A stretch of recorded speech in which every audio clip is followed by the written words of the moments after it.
Hello, welcome to R&B Reviews. I'm Rob. I'm Brendan. And today we're going to look at the direct-to-DVD movie called Trick or Treat.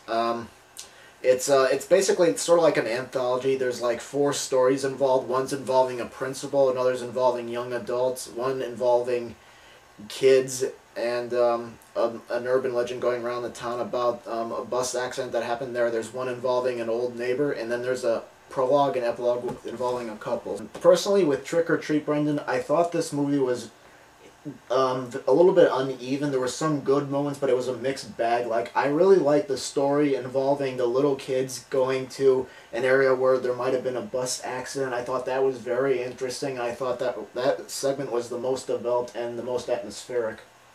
I agree with you with the story on the kids. That was definitely the most interesting one, and it didn't, downplay the fact they were kids or anything for, a somewhat graphic horror movie as well. It was the most interesting story, probably because it's sort of a ghost or urban legend type story, and every town sort of has some sort of story like that. And I liked how they played out the story. You're right, it is the most atmospheric. You have the fog and the mist, and there's always a lot of tension and stuff. It involves a prank, and there's a motif with pumpkins always going on in the movie. I think I liked it a little more than you. I just took it as plain old Halloween fun. It sort of captures the spirit of Halloween from almost like a kid's point of view for like an adult kind of movie. Yeah. Yeah, I mean, it was atmospheric, but I mean, I thought the content was hit and miss. Like, the first story involving the principal, I did not understand his motivation exactly at first. And the story with the young women who are dressed up as, like fairy tale characters, I thought started out great, but I thought it ended a little bit unbelievably. Well, it sort of went with the quality of how the movie was going. I mean, it was going from somewhat, normal Halloween stuff into some more supernatural areas and some more cryptozoology type things. I don't want to give anything away for anyone who hasn't seen it, but I thought it captured the holiday spirit of Halloween. Yeah, it's not the best anthology-based movie out there. I mean, it was sort of reminding me of like an episode of Tales of the Crypt or Are You Afraid of the Dark? So something along those lines. I mean, you're right, some of the stories are a little more developed than the other ones. I kind of felt the story about the little kids and the old man at the end of the movie. I thought those were the 2 most well-done segments of the movie. Yeah, I like the old man story too, but I thought it went on just a little bit too long, in my opinion. I mean, I think doing one-man shows, like another one-man show is John Cusack in 1408, they're very hard to do, and you have to get somebody that can really carry the picture. And I think that he did a great job, but I think there was just a little bit too much going on in there.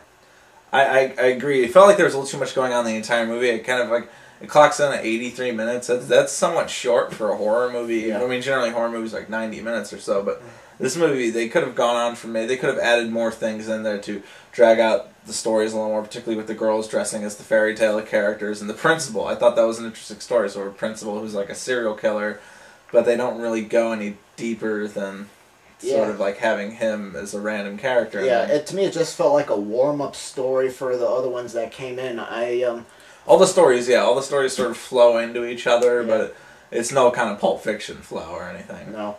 Yeah, I mean, if this movie had come out in theaters, I would have gave it a rented anyway. I mean, I think it's a nice time waste. Well, I wouldn't call it a time waster. It's a nice movie to sit down and watch because there's some things to like, just like there's some things to dislike. But I mean, I thought it was very uneven in my opinion. I think if it had come out in theaters, this would be like the perfect time to go out in theaters and see it. It's a very sort of holiday-oriented movie.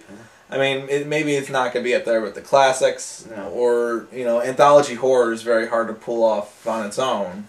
Yeah. And really, it doesn't work. A lot of times it doesn't work out for a movie because you have no characters to really connect to the entire time, but it was a little uneven, but I thought, it captured the spirit enough of Halloween, and it really, I liked all the supernatural twists, and it had sort of everything in there: serial killers, werewolves, urban legends, ghosts, and that little boy who's sort of mystical. I don't want to go into what he is. Yeah, that was one of the problems I had. I don't know who he is, at least with someone like Michael Myers or Jason, about the person, but this person that keeps coming in and out of the stories, I was like, what? I didn't quite understand anything about him, and it was hard for me to connect a little bit to him.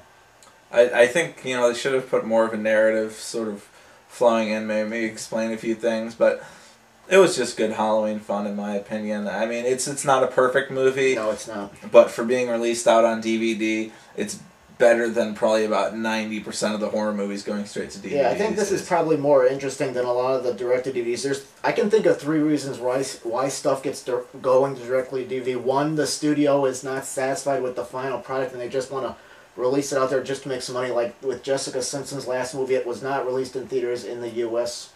A second reason could be they couldn't get a distribution for the theater. Like a movie I just saw also that has Anna Paquin in it. She's also in Trick or Treat. She did a movie called Blue State that was an independent film. It was played at film festivals and it just got a DVD release.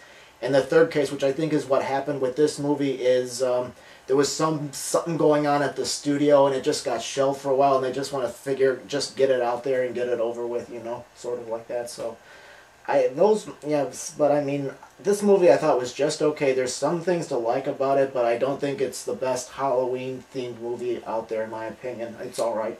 It isn't, but if you're looking for something to watch this holiday season, it's worth checking out, for sure. I think it's a good, like you said, time killer, but, you know, it's a good movie to get you into the holiday spirit, I guess. I mean, yeah, there's the classics out there, like Halloween and stuff like that, but Trick or Treat's I think it's worthwhile to check out. A good rental, for sure. Okay, so you're definitely going with Rent It, too? Yeah. Okay. All right, with Trick or Treat, we're both going with Rent It, but I think he liked the movie a little bit more than I did. But feel free to leave any comments about our video, or if you have seen Trick or Treat, post your thoughts, and subscribe if you like what you saw, and we'll see you in the next edition of R&B Reviews. Thanks for watching. They did the mash. They did the monster mash. The monster mash. It was a graveyard smash.